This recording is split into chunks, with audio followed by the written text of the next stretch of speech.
있는 분들에게 한번 인사해 봅시다. 잘 오셨습니다. 은혜 받읍시다. 예.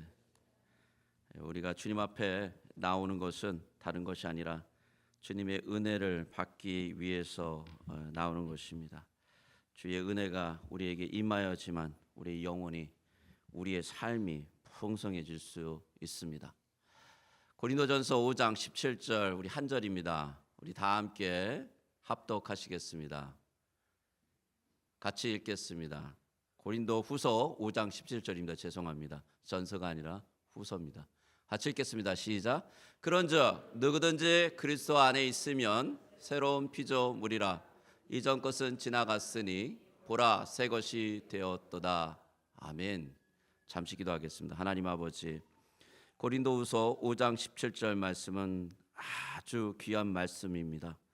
주 예수 그리스도 안에서 우리가 어떻게 새로운 삶으로 새로운 정체성을 가지고 살아가는지 그 내용을 잘 정리한 그런 말씀입니다. 이 말씀을 가지고 오늘 주님 앞에서 우리가 새로운 사람, 새로운 한 해를 준비하는 자라는 제목으로 말씀을 나눌까 합니다. 주님께서 함께하여 주셔서 우리 가운데 새로움이 시작될 수 있도록 역사하여 주시옵소서.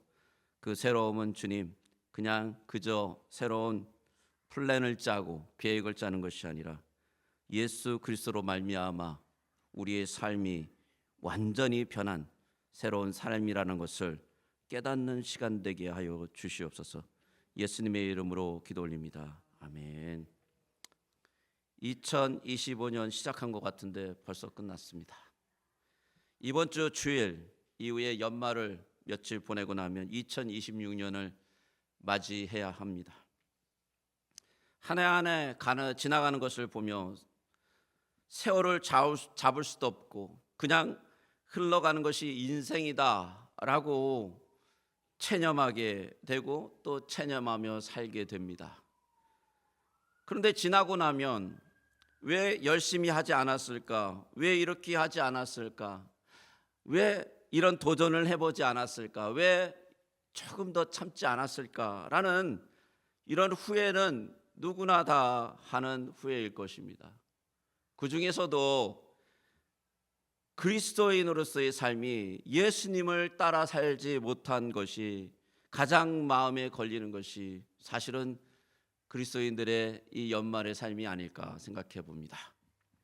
우리 모두 2025년을 끝내며 이제 2026년이라는 이런 새로운 새해에는 그런 체념과 그런 후회와 그런 조급함과 그런 미안한 마음을 갖기보다는 정말 아름답고 거룩하며 온전한 삶을 살기 원하시지 않습니까? 그러면 어떻게 그렇게 될 것인가? 어떻게 그런 삶을 살 것인가? 어떻게 그리스도인으로서 충만한 삶을 살 것인가? 기쁨이 넘치는 삶, 은혜가 충만한 삶, 아름답고 거룩한 삶을 살 것인가? 오늘 말씀 속에 그 해답이 있습니다. 오늘 말씀 속에 우리 바울이 17절에서 그리스도인의 새로운 삶에 대해서 말합니다. 우리 17절을 같이 한번 다시 읽겠습니다. 시작. 그런즉 누구든지 그리스도 안에 있으면 새로운 피조물이라. 이전 것은 지나갔으니 보라 새 것이 되었도다. 그런즉 therefore라는 영어 단어죠. 그런즉으로 시작합니다. 그런즉 이 말은 이 말 전에 바울이 설명한 그 내용 때문에 우리가 새로운 피조물이 되었고 새롭게 살 수 있다라는 내용이에요. 그러니까 그 앞전 말에 어떤 설명을 했는지 알아봐야 되는 거예요. 고린도후서 5장 14절 15절에 이 그런즉에 대한 의미가 담겨져 있습니다. 우리 14절 15절 한번 볼까요? 같이 읽겠습니다. 시작. 그리스도의 사랑이 우리를 강권하시도다. 우리가 생각하건대 한 사람이 모든 사람을 대신하여 죽었은즉 모든 사람이 죽은 것이라. 그가 모든 사람을 대신하여 죽으심은 살아있는 자들로 하여금 다시는 그들 자신을 위하여 살지 않고 오직 그들을 대신하여 죽었다가 다시 살아나신 이를 위하여 살게 하려 함이라. 그리스도께서 왜 십자가에 죽으셨는지 그 진정한 의미를 잘 설명해 주는 말씀입니다.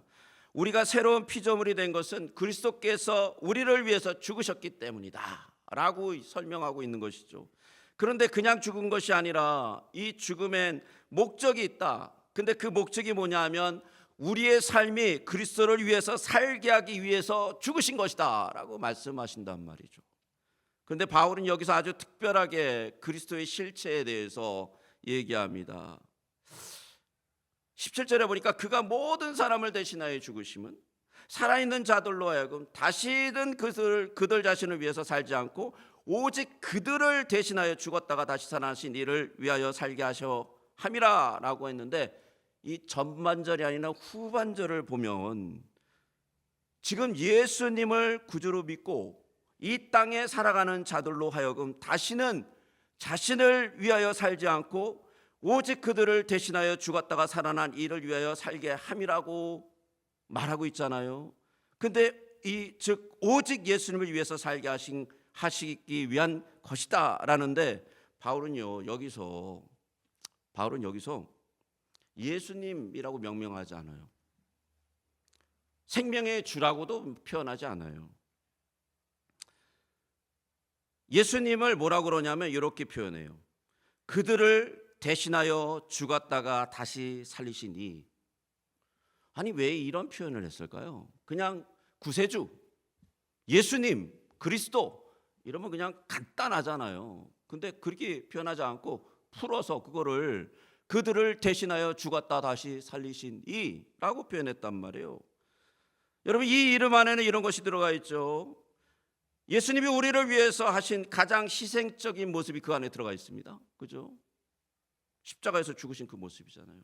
그런데 그걸로 끝나는 것이 아니라 가장 신적인 능력, 부활의 주를 거기에 표현하고 있잖아요. 다시 살리시니. 예수님의 그 희생적 사랑과 전능하신 하나님의 그 능력이 함께 들어가 있단 말이에요. 그것 때문에 어떻게 된다고요? 우리가 새로운 삶을 살 수 있다라고 바울은 얘기하고 있는 거예요.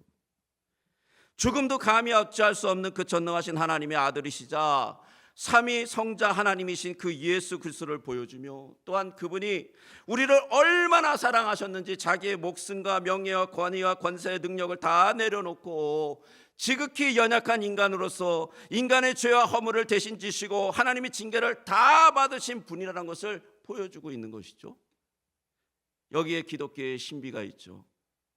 이 두 가지 명제를 깊이 동시에 묵상하면 묵상할수록 우리의 믿음은요 온전해지고 강해져요. 온전해지고 강해집니다. 전능하신 하나님을 묵상해 보십시오. 우리 인생이 그 안에 달려있다는 걸 깨달아요. 그리고 그 전능하신 하나님이 우리를 위해서 자신을 다 내어놓기까지 사랑하신 그 사랑을 묵상해 보십시오. 무엇이 두렵습니까? 그분을 위해서. 무엇이 아깝습니까? 그분을 위해서. 굉장한 믿음이 거기에 생기는 것이죠. 여러분, 우리가 맨날 실수하는 것이 뭔지 아십니까? 그리스도의 희생, 그 희생적 사랑만 계속 묵상해요. 그러니까 연민에 빠지는 거예요. 연민. 나는 연약해, 나는 헤어나올 수 없어. 그저 그리스도의 사랑, 그리스도의 도우심, 그것이 나를 붙잡아야 되고 나를 이끌어야 되고 거기에 갇혀 살아요. 맞아요, 그게 필요하죠. 근데 거기에 갇혀 살기만 하면 안 되잖아요. 또 어떤 분은요, 전능하신 하나님 그 위엄, 권세, 권위만 묵상해요. 그러니까 예수 그리스도의 그 찐사랑이 우리 안에 역사되지 못해요. 저는 이 두 가지가 같이 묵상돼야 된다고 생각해요. 그리고 바울이 그거를 얘기하고 있잖아요. 지금 바울이. 여러분, 2000년 전에 골고다에 선 십자가가 여러분 앞에 서본 적 있습니까? 전능하신 하나님이 십자가에 달리신 것이 바로 당신을 위한 희생의 제사라는 걸 생생하게 당신에게 다가온 적이 있습니까? 여러분에게. 로마의 군인에게 온갖 폐악질을 다 당하고 가시관을 쓰셔서 이 두개골에 그냥 가시가 박히셔가지고 피가 절절 흘리시는 그 머리가 흥건하게 피해 적신 모습이 여러분의 마음속에 생생하게 그려본 적은 있습니까? 골고다로 올라가시며 그 골목길에서 몇 번이나 넘어지며 힘이 없어서 결국에는 구레네 사람 시몬의 힘을 얻어서 같이 올라간, 그런데 끝까지 죄인들을 구원하시기 위해서 그 십자가를 올바로 지시고 올라가시는 그분을 보신 적은 있습니까? 대제사장과 서기관들, 바리새인들이 와서 너가 만약에 하나님의 아들이라면 십자가에서 내려와 봐라 하고 모욕하고 욕하고 침뱉고, 아니 그때 분명히 12영 시사마 4천이라는 천사를 즉시로 불러내가지고 그 죄인들을 다 단번에 심판할 수 있는데, 근데 끝까지 십자가에 죽기로 작정하신 전능하신 하나님을 여러분은 생각해 본 적은 있습니까? 그분의 그 음성, 그분의 그 모습을 만나본 적이 있습니까? 십자가에 달려서요, 예수님의 그 처절함을 가장 처절함을 표현한 것이 뭐냐면 엘라이 엘라이 나바 사박다니, 엘리 엘리 나바 삭다니, 나의 하나님 왜 나를 버리셨나이까. 이 처절한 외침이 여러분의 마음을 흔들어 본 적이 있습니까? 십자가에 달리셨는데 자기를 못 박은 그 죄인들을 용서해 달라고 기도하시는 그 모습을 본 적은 있으십니까? 만약 당신이 이 모습들을 보지 못했다면, 듣지 못했다면 당신은 새로운 피조물로 태어날 가능성이 아주 낮아요. 아주 낮아요. 왜인가요? 바로 바울이 오늘 말하고 있는 핵심적인 내용이 바로 그가 모든 사람을 대신하여 죽으심은 살아있는 자들로 하여금 다시는 그들 자신을 위해서 살지 않고 오직 그들을 대신하여 죽었다가 다시 살아나신 이를 위하여 살게 하려 함이라라고 말하고 있기 때문이죠. 우리가 오직 그리스도를 위해서 살 수 있는 것은요, 그리스도가 우리를 위해서 어떤 고통, 어떤 고난, 어떤 죽음을 경험했는지 먼저 이해되지 않으면 불가능한 일입니다. 불가능한 일이에요. 우리 이 시간에 말씀을 더 듣기 전에 그냥 말씀을 막 들으면 안 돼요. 말씀이 우리 마음에 머물러야 돼요. 시간에 잠깐 기도했으면 좋겠습니다. 눈을 잠깐 감아주시고 이렇게 기도하십시오. 주님, 이 시간에 간절히 기도합니다. 이 말씀을 들을 때 십자가의 그 희생적 사랑이 저에게 깨닫게 하여 주시옵소서. 그 십자가의 사건이 생생하게 나의 영혼에 살아나게 해 주시옵소서 하고 기도를 잠깐 하겠습니다. 같이 기도하겠습니다. 하나님, 이 시간에 기도합니다. 주님께서 붙잡아 주시고 함께하여 주시옵소서. 주님, 십자가의 사랑이 아니면 방법이 없습니다. 십자가의 능력이 아니면 방법이 없습니다. 주님, 그 십자가 우리를 붙잡지 않으면 하나님 우리는 아무것도 아닙니다. 주여, 이 시간에 간절히 기도드립니다. 주여, 우리 성도들의 마음속에 십자가가 서게 해주시고 십자가의 능력이 나타나게 하여 주시옵소서.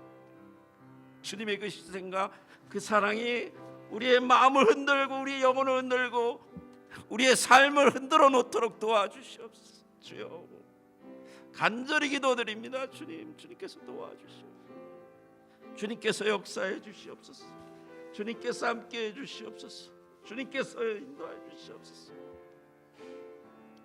도와주시길 원합니다. 주님,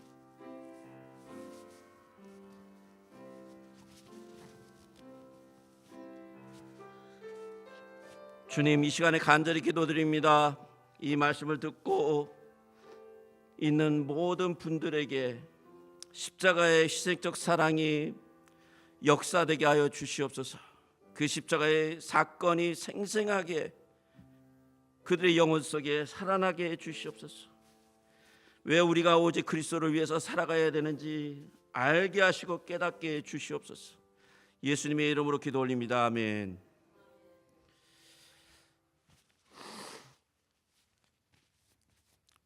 여러분, 그리스도인들의 변화된 삶은 그리스도를 온전히 경험할 때 시작됩니다. 그리고 그 변화의 실적인 모습이 고린도후서 5장 17절에 나타나는 것이에요. 5장 17절이 어떻게 시작됩니까? 그런즉 누구든지, 그런즉 누구든지. 참 이 말씀을 묵상하면 얼마나 감사한지 모릅니다. 누구든지래, 누구든지. 그게 사형수든 그게 얼마나 악한 죄를 저질렀던 상관없이요. 예, 누구든지래, 누구든지. 만약에 간음하면 안 된다, 만약에 사기치면 안 된다, 만약에 거짓 맹세한 사람은 안 된다라는 조건이 붙으면 어떻게 되겠습니까? 수많은 자들이 구원의 반열에 끼지 못할 것입니다. 근데 감사하게도 누구든지 어떠한 죄인이라도 상관없다는 조건을 하나님께서 붙여놓으신 거예요. 인간이 모두 죄악이잖아요. 죄인들이잖아요. 또한 감사한 것은요, 누구든지라는 이 뜻은 이런 것입니다. 어떠한 위치나 주의나 부기나 상관없이 그런 존재 조건이 없다라는 거예요. 전제 조건이. 만약 밀리언어들만 구원을 받는다, 만약에 박사학위 받은 사람들이 구원을 받는다, 만약에 어떤 사업의 CEO들만 구원을 받는다 하면 어찌 되겠습니까? 또 그 반대로 만약에 돈이 없는 사람들만 구원받는다, 만약에 학력이 부족한 사람들만 구원받는다, 만약에 그런 사람들만 구원받는다면 우리는 얼마나 헛된 노력을 해야 됩니까? 상상이 가십니까? 정말 하나님의 은혜라는 거예요. 누구든지라는 것은 모든 상황 속에서 충족시키는 아주 귀한 말씀이죠. 바울이 말하는 구원받은 사람들의 다음 모습을 보면 그리스도 안에 있으면이에요. 그리스도 안에 있으면. 이 부분이요, 이 17절의 핵심입니다. 그리스도 안에 있으면 이것을 무엇을 말하는 것일까요? 이것은 우리와 그리스도의 연합을 얘기해요. 연합은, 이 연합을 그리스도인들이 잘 이해를 못해요. 그래가지고 연합은 잠시 동안 동거하는 정도로 이해하는 분들이 많아요. 그래서 잠시 동안 힘을 합쳐서 무언가 이루는 것을 연합이라고 생각해요. 그래서 미션할 때 잠시 동안 그리스도를 위해서 최선을 다하는 삶, 뭐 잠시 동안 그리스도를 위해서 뭘 봉사하는 삶, 그리고 나서 그 연합이 끝나면 그리스도와 같이 동행하지 않아요. 연합하지 않아요. 함께 살지 않아요. 자기가 원하는 대로 삽니다. 그건 연합이 아니죠. 바울은 그리스도와 우리의 연합을 이렇게 설명하지 않았습니다. 그래서 그리스도 안이라는 단어를 사용하는 거예요. 그리스도 안에. 여러분, 우리가 누군가의 안에 살아본 적이 있습니까? 현대 시대에는요, 참 이해가 가지 않는 개념이에요, 이게. 그런데 바울이 살던 시대에는 아주 잘 이해가 가는 개념이에요, 이게. 바울의 사회에는요, 노예제도, 서번트, 종제도가 있었습니다. 그 당시에 노예들은요, 이 종들은 주인의 집 안에서 살았어요. 그리고 주인의 모든 명령 안에서 복종했습니다. 그들은 주인의 모든 복지와 주인의 모든 사업과 주인이 가지고 있는 모든 지위와 재산을 위해서 최선을 다해 살았어요. 왜 그러냐면 그 주인이 잘 되는 것은 즉 그들의 복지였고요, 그들의 지위였고요, 그들의 삶에 영향을 주었기 때문이에요. 그래서 그들은 주인 안에 살았어요. 주인 안에서. 그 주인이 서번트의 삶을 완전히 주장하고 있었습니다. 또한 그 종들, 서번트들은 그 주인께 정말 최선을 다해서 봉사하고 섬겼습니다. 주인과 서번트는 온전한 공동체로 연합되어 있었어요. 주인의 사업, 주인의 지위, 주인의 삶이 자신들의 삶이었어요. 그게 아니란 뜻이에요. 그렇기 때문에 그 당시에는 바울이 얘기하는 그리스도 아니라는 것을 바로 이해했던 거예요. 바로. 예수님은 이것을 과수 농사 지을 때 매년 경험하는 자연법으로 설명하셨습니다. 과수원 농부들이요, 좋은 과실을 더 많이 수확하기 위해서 가지에 젖을 붙입니다. 젖붙임이라고 그러죠. 튼튼한 나무와 가지를 붙여요. 이때 처음에는 아주 연약하게 붙어 있습니다. 그래서 거기에 무슨 이렇게 뭐 실로 감아 준다든지 아니면 테이프로 감다든지 그래가지고 이게 딱 붙어 있게요. 근데 이렇게 붙어 있으면 점점 이 나무로부터 모든 영향력, 영양분, 수분, 이 가지로 이렇게 나무로부터 옮겨가요. 그러면서 천천히 가지와 그 나무가 하나가 돼요. 그래서 그 나무로부터 받는 모든 것을 가지가 다 뭘로 해요? 열매를 맺는데 최선을 다해서 예, 힘을 발휘해요. 나중에는 이게 가지인지 이게 다른 나무의 가지인지 모르게 하나로 붙어버려요. 하나로. 예, 다른 가지가 아니에요. 이제 그 나무의 가지가 돼버립니다. 요한복음 15장 5절을 같이 한번 볼까요? 같이 읽겠습니다.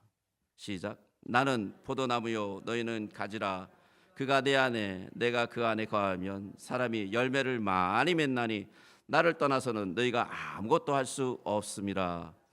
예수님도 여기서 그가 내 안에 내가 그 안에라고 설명하시잖아요.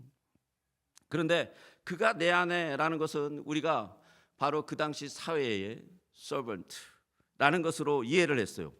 그런데 그러면 내가 그 안에 거한다라는 것은 어떤 의미일까요? 물론 여기서 내가라는 것은 예수님이죠. 그럼 예수님이 우리 안에 거한다라는 것은 어떻게 설명이 돼야 될까요? 그리스도가 어떻게 내 안에 거할 수 있을까요? 그리스도가 우리 안에 거하는 모습은 어떤 모습일까요? 많은 그리스도인들이 이 부분을 잘 이해하지 못해요. 아니면은 노력하지 않아요. 아니면 훈련하지 않습니다. 왜 이렇게 말씀드리냐면 그리스도는 하나님의 말씀이세요. 놀랍게도 하나님의 말씀은 그리스도로 우리에게 주어집니다. 그냥 주어지지 않아요. 그런데 이 말씀은 우리 마음속에 성령님을 통해서 그리스도로 설명해지며 거하게 돼요. 그 사랑과 은혜와 전능하심 거룩하심이 성령에 의해서 믿어지며 주어지는 거예요. 가장 강력하게 역사하는 시간은 바로 말씀의 선포 시간입니다. 바로 이 시간이죠. 왜? 이 시간에는 아주 충분하게 그리스도에 대한 선포가 있기 때문이죠. 그리고 성령님이 역사하시는 시간이죠. 지금 이 시간에 그리스도는 하나님의 말씀으로 우리에게 찾아오십니다. 문제는 그 말씀으로 찾아오신 그리스도를 우리의 판단과 우리의 경험과 우리의 어떠한 생각으로 우리의 환경으로 재단을 해버려요. 마음에 드는 말씀은 받아들이고 자신에게 도움이 되지 않고 자신을 옹호해 주지 않고 자신의 생각과 다르다고 생각하면 하나님의 말씀이 그리스도를 받아들이기를 거부한단 말이에요. 우리 마음이. 이 놀라운 능력이신 예수 그리스도가 우리가 말씀을 거부할 때, 마음으로 판단할 때 거부돼요. 근데 사실은 이 백그라운드에는요 뭐가 있는 줄 아십니까? 가장 사악한 사단이 역사하고 있는 중이에요. 가장 강력하게 예수 그리스도의 임재가 거하실 그 거룩한 시간에 가장 강하게 방해를 한다라는 거예요. 그래서 우리가 더욱 신중하게 거룩하게 집중해서 하나님의 말씀을 사모해야 돼요. 사모해야 됩니다. 왜입니까? 지금 사단이 생명의 주 대신 그리스도를 우리로부터 가장 많이 탈취해가는 시간이기 때문이죠. 하나님의 말씀은 생명입니다. 하나님의 말씀은 생명이에요. 하나님의 말씀은 전지전능하십니다. 전지전능하세요. 하나님의 말씀은 온 우주를 창조하신 거룩한 말씀입니다. 하나님의 말씀은 세상을 지금도 붙들고 계시다라고 성경은 얘기하고 있습니다. 모든 생명을 주장하신다라고도 얘기하고 있습니다. 이게 하나님의 말씀이에요. 더욱 놀라운 것은 이 말씀이 우리 영혼 속에 들어오면 우주가 새롭게 되는 역사가 우리 영혼 속에 일어나 버립니다.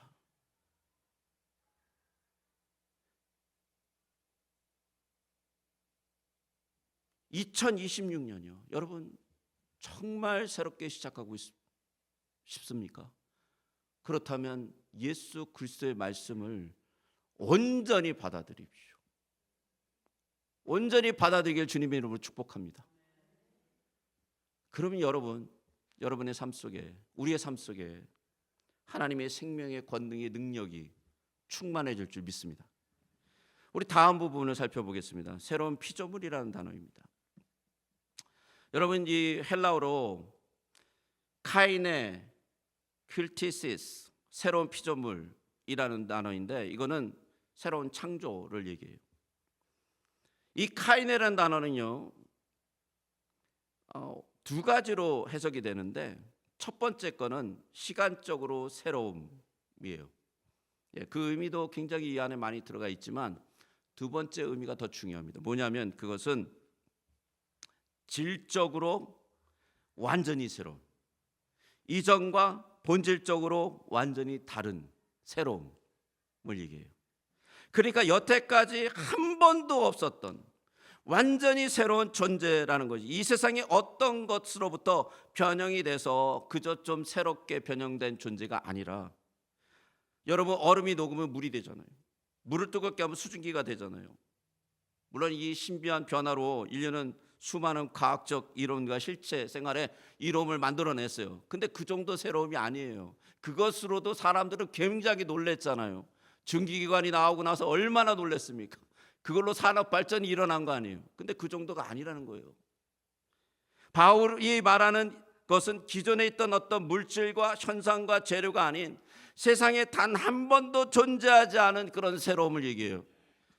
그런 새로움은 어떻게 만들어졌습니까? 바로 그리스도를 통해서 만들어졌죠.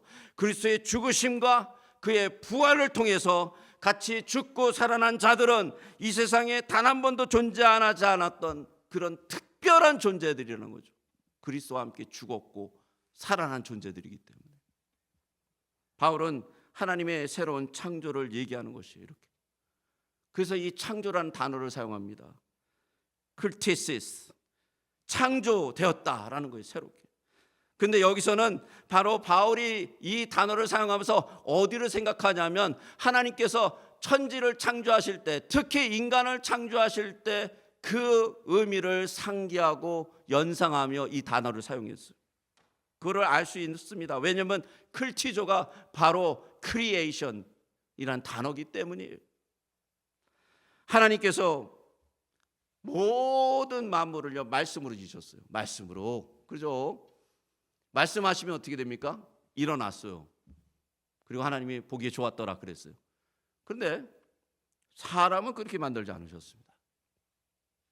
아담과 이후를 어떻게 만드셨죠? 자신의 모양과 형상으로 빚으셨어요. 근데 그 빚었다라는 게 뭘로 빚었는지 모르겠어요. 하나님은 손으로 빚으신 게 아니고요. 하나님 자신으로 빚으신 것 같아요. 어떻게 빚으셨는지 몰라요. 근데 하나님 자신이 빚으신 거예요, 분명히. 그리고 거기다가 더 중요한 게 있습니다. 하나님이 그 코에 생기를 불어 넣으셨어요. 하나님의 호흡을 주셨어요. 하나님의 호흡. 그 어떤 존재도 하나님의 기운을 직접 받아 생명이 되지 못했습니다. 오직 아담과 이브만이 하나님의 기운을 받아 생명이 되었죠. 여러분, 예수님께서 허물과 죄로 죽었던 이 죄인들을 살리기 위해서 성경은 두 번째 아담이 되었다고 얘기합니다. 창조의 하나님이 아니요 피조의 하나님이 되셨다라는 거예요. 조심스럽게 얘기합니다. 피조의 하나님. 하나님 피조물의 한 존재가 되었다라는 그런 의미예요. 자신이 창조하신 세계 속에 들어오셨어요. 근데 거기서 끝난 것이 아닙니다. 인간의 타락한 영혼 속으로 들어오시기 위해서 자신의 목숨을 내어놓으셨어요. 자신의 영혼을 버리신 거예요. 여러분, 인간의 영혼 속에 그 좌절과 죽음에 붙잡혀서 사단의 노예로 꼼짝 못하고 맨날 망하고 저주하고 상처받고 무너지는 그 영혼 속에 그 창조주께서 그 권위와 그 빛의 능력으로 권세로 들어오셔서 선언하셨습니다. 뭐라고 선언하셨어요? 더 이상은 죄와 사망이 역사될 수 없다 선언하셨어요. 그리고 그 역사, 그 선언으로 인해서 우리의 영혼은 자유를 느끼는 거예요. 그 어둠이 더 이상 역사될 수 없는, 그 좌절이 더 이상 우리에게 들어올 수 없는 그런 존재들이 되어버리는 거예요.